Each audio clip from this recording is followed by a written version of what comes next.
नमस्कार। अपना कहानी कॉर्नर में आपका बहुत बहुत स्वागत है। प्रेमचंद की एक से एक कहानियाँ लेकर के आता हूँ। इसके साथ ही कुछ मोटिवेशनल कहानियाँ भी आपको सुनाता हूँ। आज एक बहुत ही ज़बरदस्त कहानी है प्रेमचंद की, दो बैलों की कथा। किस प्रकार देखिए कि दो बैल और उनकी संवेदनाएं, उनका घर से प्यार, इन सब चीज़ों को बड़े अच्छे तरीके से दिखाया है प्रेमचंद ने। चलिए कथा आरंभ करते हैं। जानवरों में गधा सबसे बुद्धिमान समझा जाता है। जब हम किसी आदमी को परले दर्जे का बेवकूफ़ करना चाहते हैं तो उसे गधा कहते हैं। गधा सचमुच बेवकूफ़ है या उसके सीधेपन, उसकी निरापद सहिष्णुता ने उसे ये पदवी दे दी है, इसका निश्चय नहीं किया जा सकता। गाय सींग मारती है, ब्याही हुई गाय तो अनायास ही सिंगनी का रूप धारण कर लेती है। कुत्ता भी बहुत गरीब जानवर है, लेकिन कभी कभी उसे भी क्रोध आ ही जाता है। लेकिन गधे को कभी क्रोध करते नहीं देखा, न सुना। जितना चाहो उस गरीब को मारो, चाहे जैसी खराब सड़ी हुई घास सामने डाल दो, उसके चेहरे पर कभी यह संतोष की छाया भी न दिखाई देगी। वैशाख में चाहे एक आध बार कुलेल कर लेता हो, पर हमने तो उसे कभी खुश होते हुए भी नहीं देखा। उसके चेहरे पर एक स्थायी विषाद स्थायी रूप से छाया रहता है। सुख दुख हानि लाभ किसी दशा में भी बदलते नहीं देखा। ऋषियों मुनियों के जितने गुण हैं वो सभी उसमें पराकाष्ठा को पहुंच गए हैं, पर आदमी उसे बेवकूफ़ कहता है। सद्गुणों का इतना अनादर कहीं नहीं देखा। कदाचित सीधापन संसार के लिए उपयुक्त नहीं है। देखिए ना, भारतवासियों की अफ्रीका में क्या दुर्दशा हो रही है। क्यों अमेरिका में उन्हें घुसने नहीं दिया जाता है? बेचारे शायद शराब नहीं पीते, चार पैसे कुछ समय के लिए बचा कर रखते हैं, जी तोड़कर काम करते हैं, किसी से लड़ाई झगड़ा नहीं करते, चार बातें सुनकर गम खा जाते हैं, फिर भी बदमाश हैं। कहा जाता है कि जीवन के आदर्श को नीचा करते हैं। अगर वे भी ईंट का जवाब पत्थर से देना सीख जाएं तो शायद सब कहलाने लगे, है ना। जापान की मिसाल सामने है। एक ही विजय ने उसे संसार की सभ्य जातियों में गण्य बना दिया। लेकिन गधे का एक छोटा भाई और भी है जो उससे कुछ भी कम गधा है, और वो है बैल। जिस अर्थ में हम गधा का प्रयोग करते हैं, कुछ उसी से मिलते जुलते अर्थ में बछिया के ताऊ का प्रयोग भी करते हैं। कुछ लोग बैल को शायद बेवकूफ़ों में सर्वश्रेष्ठ कहेंगे, मगर हमारा विचार ऐसा नहीं है। बैल कभी कभी मारता भी है, कभी कभी अड़ियल बैल भी देखने में आ जाता है, और भी कई रीतियों से वो अपना संतोष प्रकट कर देता है। अतएव उसका स्थान गधे से नीचा है। झूरी काछी के दोनों बैलों के नाम हैं हीरा और मोती। दोनों पछाई जाति के थे, देखने में सुंदर, काम में चौकस, डील में ऊंचे। बहुत दिनों साथ रहते रहते दोनों में भाईचारा हो गया था। दोनों आमने सामने या आसपास बैठे हुए एक दूसरे से मूक भाषा में विचार विनिमय करते थे। एक दूसरे के मन की बात कैसे समझ जाता था, हम कह नहीं सकते। अवश्य उनमें कोई एक ऐसी गुप्त शक्ति थी जिससे जीवों में श्रेष्ठता का दावा करने वाला मनुष्य वंचित है। दोनों एक दूसरे को चाट कर और सूंघ कर अपना प्रेम प्रकट करते। कभी कभी दोनों सींग भी मिला लिया करते थे, विग्रह के भाव से नहीं, केवल विनोद के भाव से, आत्मीयता के भाव से। जैसे दोस्तों में घनिष्ठता होती ही है, ऐसे ही धौल धप्पा होने लगता है। इसके बिना दोस्ती कुछ फुसी फुसी, कुछ हल्की सी रहती है, जिस पर ज्यादा विश्वास नहीं किया जा सकता। जिस वक्त ये दोनों बैल हल या गाड़ी में जोत दिए जाते थे और गर्दनें हिला हिला कर चलते, तो हर एक की यही चेष्टा होती थी कि ज्यादा बोझ मेरी ही गर्दन पर है। दिन भर के बाद दोपहर या संध्या को दोनों खुलते तो एक दूसरे को चाट चूट कर अपनी थकान मिटा लिया करते। नांद में खली भूसा पड़ जाने के बाद दोनों साथ उठते, साथ नांद में मुंह डालते और साथ ही बैठते थे। एक मुंह हटा लेता तो दूसरा भी हटा लेता था। संयोग की बात कि झूरी ने एक बार गोई को ससुराल में भेज दिया। बैलों का क्या मालूम वे दोनों भेजे जा रहे हैं। समझे, मालिक ने हमें बेच दिया। अपना यूं बेचा जाना उन्हें अच्छा लगा या बुरा कौन जाने, पर झूरी के साले गया को घर तक गोई ले जाने में दांतों पसीना आ गया। पीछे से हाँकता तो दोनों दाएं बाएं भागते, पगहिया पकड़ कर आगे से खींचता तो दोनों पीछे की ओर जोर लगाते, मारता तो दोनों सींग नीचे करके हुंकारते। अगर ईश्वर ने उन्हें वाणी दी होती तो झूरी से पूछते, तो हम गरीबों को क्यों निकाल रहे हो? हमने तो तुम्हारी सेवा करने में कोई कसर नहीं छोड़ी। अगर इतनी मेहनत से काम न चलता था तो और काम लेते। हमें तो तुम्हारी चाकरी में मर जाना कबूल था। हमने दाने चारे की शिकायत नहीं की। तुमने जो कुछ खिलाया वो सर झुकाकर खा लिया। फिर तुमने हमें इस जालिम के हाथों क्यों बेच दिया? संध्या समय दोनों बैल अपने नए स्थान पर पहुंचे। दिन भर के भूखे थे, लेकिन जब नांद में लगाए गए तो एक ने भी उसमें मुंह न डाला। दिल भारी हो गया। जिसे उन्होंने अपना घर समझ रखा था वो आज उनसे छूट गया था। ये नया घर, नया गांव, नए आदमी, सब उन्हें बेगाने से लगे। दोनों ने अपनी मूक भाषा में सलाह की, एक दूसरे को कनखियों से देखा और लेट गए। जब गांव में सोता पड़ गया तो दोनों ने जोर मारकर पगहे तुड़ा डाले और घर की तरफ चले। पगहे बहुत मजबूत थे। अनुमान नहीं हो सकता था कि कोई बैल उन्हें तोड़ सकेगा, पर इन दोनों में उस समय दूसरी शक्ति आ गई थी। एक एक झटके में रस्सियां टूट गई। झूरी प्रातःकाल सोकर उठा तो देखा कि दोनों बैल चरनी पर खड़े हैं। दोनों की गर्दनों में आधा आधा गराव लटक रहा है। घुटने तक पांव कीचड़ में भरे हैं और दोनों की आंखों में विद्रोहमय स्नेह झलक रहा है। झूरी बैलों को देखकर स्नेह से गदगद हो गया। दौड़कर उन्हें गले लगा लिया। प्रेमालिंगन और चुंबन का दृश्य बड़ा ही मनोहर था। घर और गांव के लड़के जमा हो गए। तालियां बजा बजा कर उनका स्वागत करने लगे। गांव के इतिहास में घटना अभूतपूर्व न होने पर भी महत्वपूर्ण थी। बाल सभा ने निश्चय किया कि दोनों पशुवीरों को अभिनंदन पत्र देना चाहिए। कोई अपने घर से रोटियां लाया, कोई गुड़, कोई चोकर, कोई भूसी। एक बालक ने कहा, ऐसे बैल किसी के पास न होंगे। दूसरे ने समर्थन किया, और इतनी दूर से अकेले चले आए। तीसरा बोला, अरे बैल नहीं है वे, उस जन्म के आदमी हैं। इसका प्रतिवाद करने का किसी को साहस न हुआ। झूरी की पत्नी ने बैलों को द्वार पर देखा तो जल उठी। बोली, अरे कैसे नमक हराम बैल हैं, एक दिन भी वहां न काम किया, भाग खड़े हुए। झूरी अपने बैलों पर आक्षेप न सुन सका। नमक हराम क्यों है? चारा दाना दिया न होगा तो क्या करते? स्त्री ने रौब के साथ कहा, बस तुम ही तो बैलों को खिलाना जानते हो और सभी पानी पिला पिला कर रखते हैं। झूरी ने चिढ़ाया, अरे चारा मिलता तो क्यों भागते? स्त्री चिढ़ गई, अरे भागे इसलिए कि वे लोग तुम जैसे बुद्धुओं की तरह बैलों को सहलाते नहीं हैं, खिलाते हैं तो रगड़ कर जोतते भी हैं। ये दोनों ठहरे कामचोर भाग निकले। अब देखूं कहाँ से खली और चोकर मिलता है। सूखे भूसे के सिवा कुछ न दूंगी, खाएं चाहे मर जाएं। वही हुआ। मजूर को कड़ी ताकीद कर दी गई कि बैलों को खाली सूखा भूसा दिया जाए। बैलों ने नाद में मुंह डाला तो फीका फीका, न कोई चिकनाहट न कोई रस। क्या खाएं? आशा भरी आंखों से द्वार की ओर ताकने लगे। झूरी ने मजदूर से कहा, थोड़ी सी खली क्यों नहीं डाल देते? अबे मालकिन मुझे मार ही डालेंगी। अरे चुरा कर डाला ना दादा, पीछे से तुम भी उन्हीं किसी कहोगे। दूसरे दिन झूरी का साला फिर आया और बैलों को ले चला। अब की उसने दोनों को गाड़ी में जोता। 2-4 बार मोती ने गाड़ी को सड़क की खाई में गिराना चाहा, पर हीरा ने संभाल लिया। वो ज्यादा सहनशील था। संध्या समय पर पहुंचकर उसने दोनों को मोटी रस्सियों से बांधा और कल की शरारत का मजा चखाया। फिर वही सूखा भूसा डाल दिया। अपने दोनों बैलों को खली, चूनी सब कुछ दी। दोनों बैलों का ऐसा अपमान कभी न हुआ था। झूरी उन्हें फूल की छड़ी से भी न छूता था। उसकी टिटकार पर दोनों उड़ने लगते थे। यहाँ पर मार पड़ी। आहत सम्मान की व्यथा तो थी ही, उस पर मिला सूखा भूसा। नांद की तरफ आंख तक न उठाई। दूसरे दिन गया ने बैलों को हल में जोता, पर इन दोनों ने जैसे पांव उठाने की कसम खा ली थी। वो मारते मारते थक गया, पर दोनों ने पांव न उठाया। एक बार जब निर्दयी ने हीरा की नाक में खूब डंडे जमाए तो मोती का गुस्सा काबू से बाहर हो गया। हल लेकर भागा। हल, रस्सी, जुआ सब टूट टाट कर बराबर हो गया। गले में बड़ी बड़ी रस्सियां न होती तो दोनों पकड़ाई में न आते। हीरा ने मूक भाषा में कहा, भागना व्यर्थ है।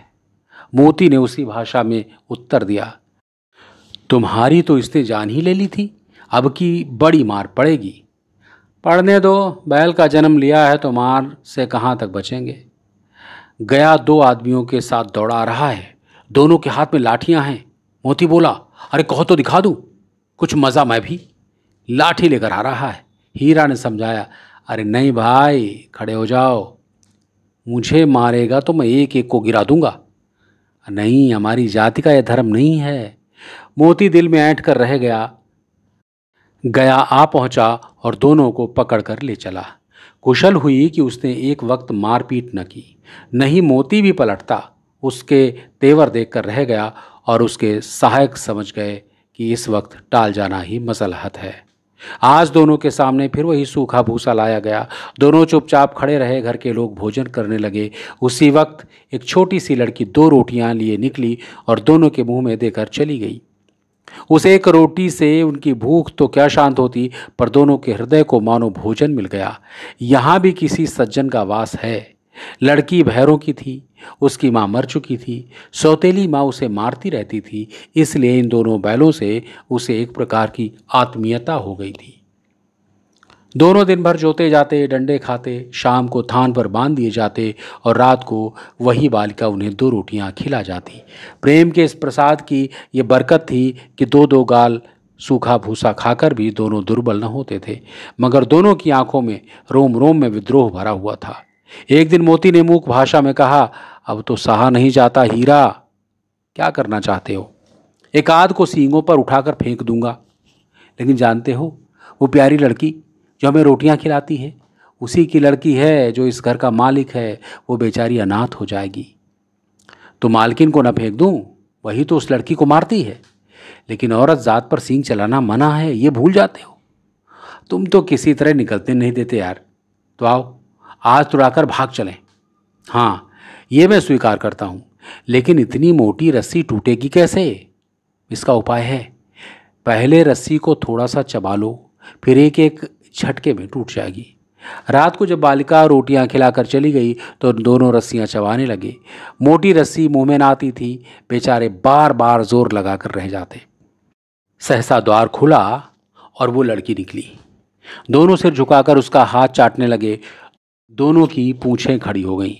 उसने उनके माथे सहलाए और बोली, खोले देती हूँ, चुपके से भाग जाओ, नहीं लोग यहाँ मार डालेंगे। आज घर में सलाह हो रही है कि इनकी नाकों में नाथ डाल दी जाए। उसने गराव खोल दिया, पर दोनों चुपचाप खड़े रहे।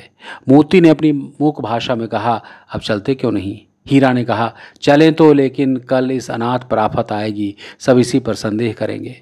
सहसा बालिका चिल्लाई, दोनों फूफा वाले बैल भागे जा रहे हैं। ओ दादा, दोनों बैल भागे जा रहे हैं, जल्दी दौड़ो।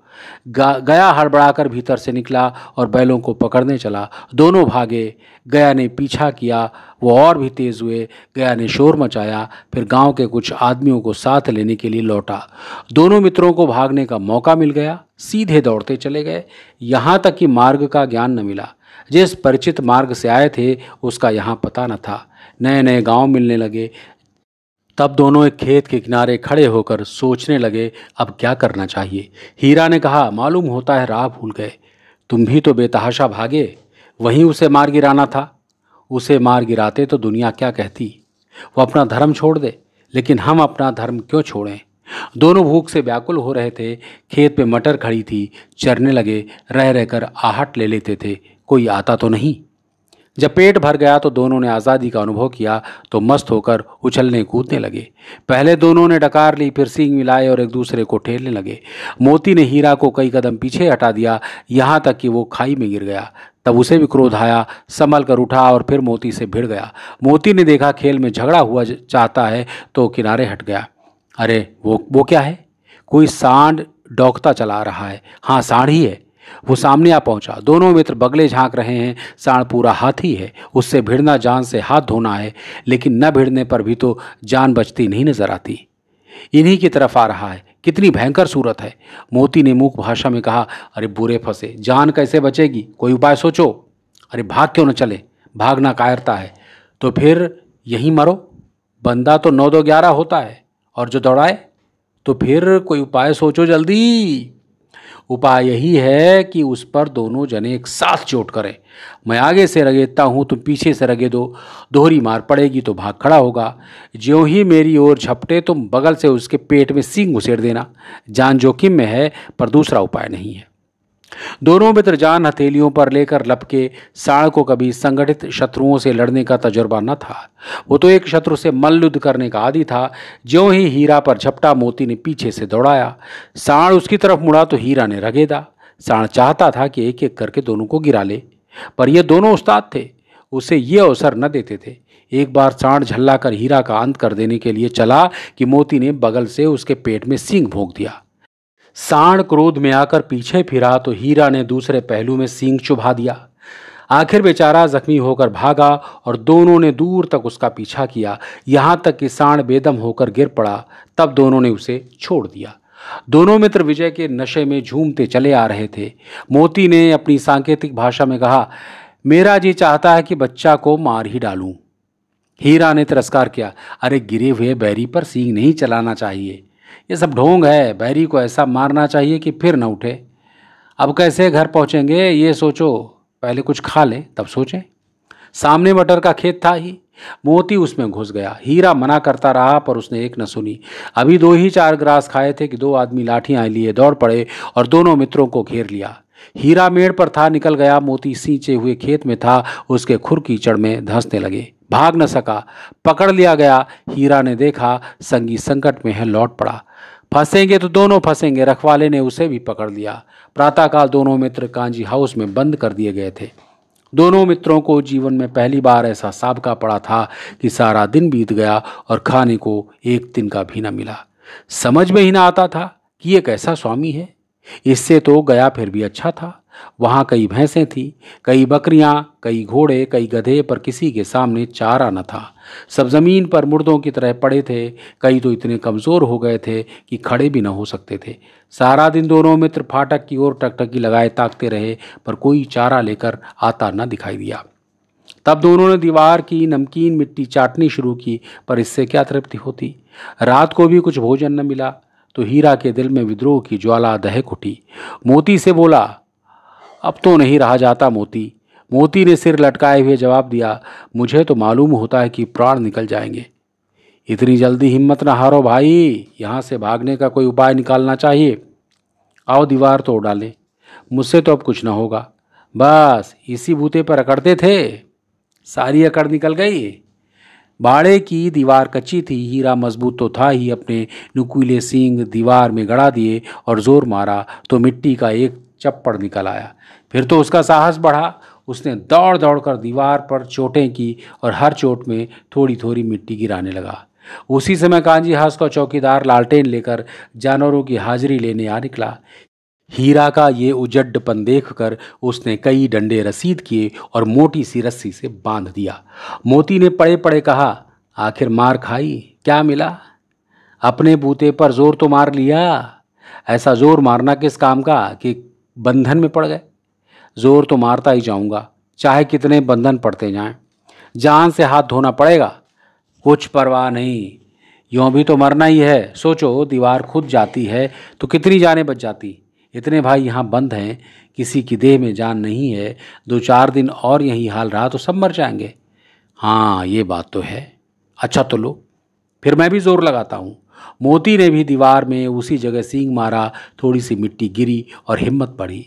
फिर तो दीवार में सींग लगाकर इस तरह जोर मारने लगा मानो किसी द्वंद्व से लड़ रहा हो।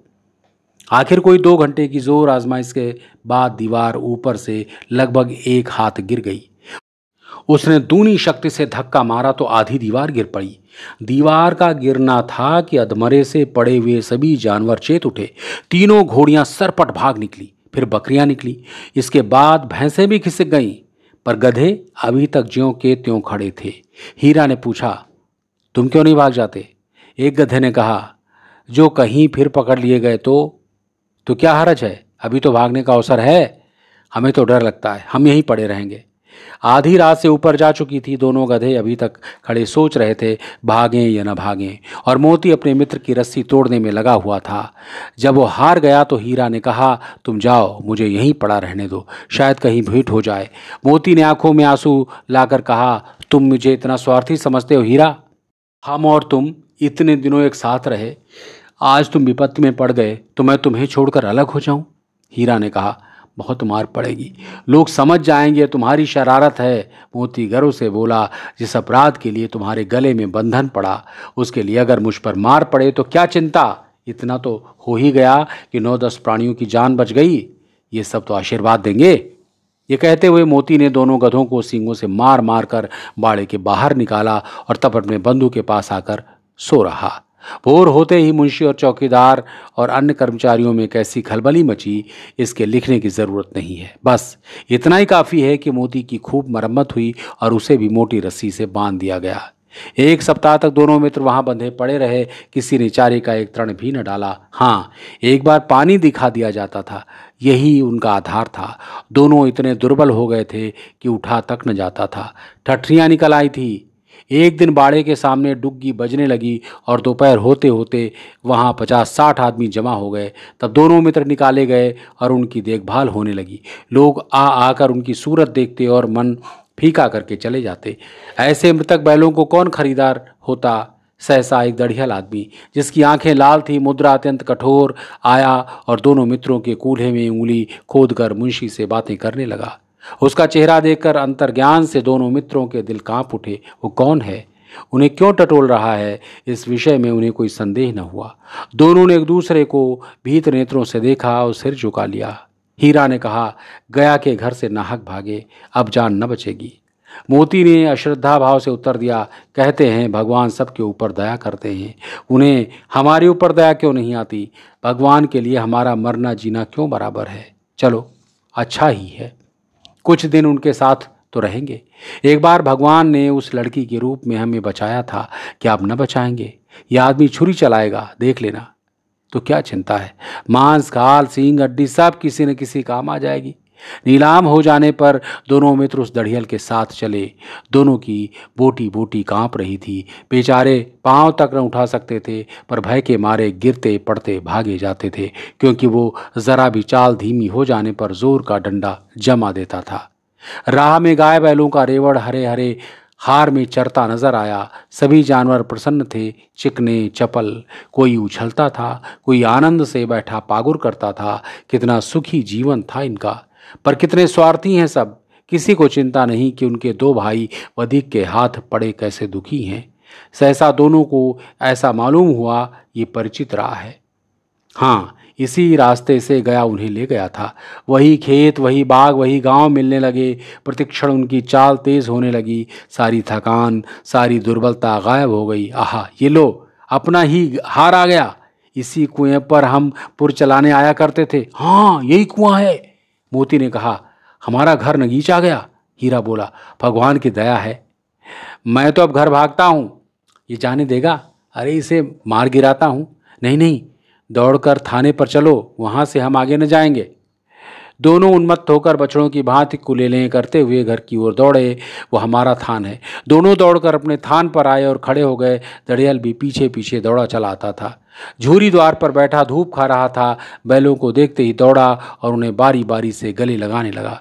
मित्रों की आंखों से आनंद के आंसू बहने लगे। एक झूरी का हाथ चाट रहा था। दड़ियल ने आकर बैलों की रस्सियां पकड़ दी। झूरी ने कहा, मेरे बैल हैं। तुम्हारे बैल कैसे? मैं मवेशी खाने से नीलामी में लिए आता हूं। मैं तो समझता हूं चुराए लिए आते हो। चुपके से चले जाओ, मेरे बैल हैं। मैं बेचूंगा तो बिकेंगे। किसी को मेरे बैल नीलाम करने का क्या अख्तियार है? जाकर थाने में रिपोर्ट कर दूंगा। मेरे बैल हैं, इसका सबूत यह है कि मेरे द्वार पर खड़े हैं। दड़ियल झल्ला कर बैलों को जबरदस्ती पकड़ ले जाने को बढ़ा। उसी वक्त मोती ने सींग चलाया। दड़ियल पीछे हटा। मोती ने पीछा किया। दड़ियल भागा। मोती पीछे दौड़ा। गांव के बाहर निकल जाने पर वो रुका, पर खड़ा दड़ियल का रास्ता देख रहा था।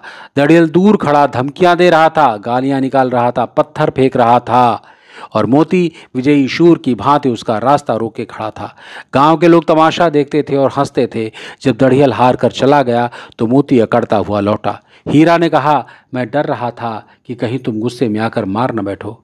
अगर वो मुझे पकड़ता तो मैं बेमारे न छोड़ता। अब ना आएगा। आएगा तो दूर से ही खबर लूंगा, देखूं कैसे ले जाता है। जो गोली मरवा दे, अरे मर जाऊंगा, उसके काम ना आऊंगा। हमारी जान को कोई जान ही नहीं समझता, इसलिए कि हम इतने सीधे होते हैं।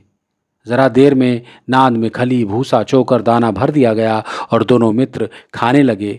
झूरी खड़ा दोनों को सहला रहा था और 20 लड़के तमाशा देख रहे थे। सारे गांव में उछाह सा मालूम होता था। उसी समय मालकिन ने आकर दोनों के माथे चूम लिए। ये थी कहानी दो बैलों की कथा। प्रेमचंद की कहानियों में ज़बरदस्त कहानी, कितना प्रेम, और देखिए कि बैलों में भी कितनी समझदारी होती है। जानवरों में, जिसे हम बैल कहते हैं, गधा कहते हैं, कहीं हमसे ज़्यादा समझदार, हमसे ज़्यादा वफ़ादार होते हैं। तो फिर और कोई कहानी लेकर आऊँगा इसी तरह से। सुनते रहिए अपना कहानी कॉर्नर, और प्लीज़ जाने से पहले चैनल को सब्सक्राइब कीजिए, लाइक कीजिए और कमेंट करके बताइए कैसी लगी ये कहानी। फिर मुलाकात होगी किसी नई कहानी के साथ। तब तक अपना ख्याल रखिए। नमस्कार।